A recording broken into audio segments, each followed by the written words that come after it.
Chandramukhi, pizza, முனி, காஞ்சனா, அரண்மனை, darling ஆகிய படங்களின் அபரிவிதமான வெற்றி காரணமாக தமிழ் சினிமாவில் கடந்த சில வருடங்களாக பேய் பட சீசன் நிலவிக் கொண்டிருக்கிறது.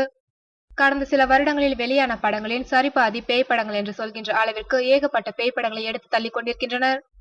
சூர்யா, நயன்தாரா போன்ற முன்னணி நட்சத்திரங்கள் கூட பேய் படங்களில் நடித்தால் மினிமம் கேரண்டி கிடைக்கும் என்ற நிலைக்கு தள்ளப்பட்டனர். அதே நேரம் பல பேய் படங்களை மக்கள் கண்டு கொள்ளவில்லை. எனவே ஒரு சில படங்கள் தவிர மற்ற பேய் படங்கள் தோல்வியடைய தொடங்கின.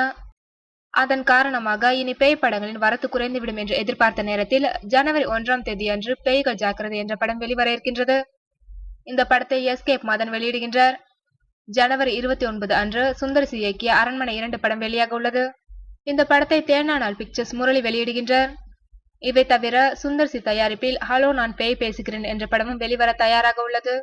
இவற்றில் ஏதாவது ஒரு படம் வெற்றியடைந்தால் போதும், அடுத்த ஆண்டும் தமிழ் சினிமாவில் ஆவிகள் நடமாட்டம் அதிகரித்துவிட வாய்ப்பிருக்கின்றது.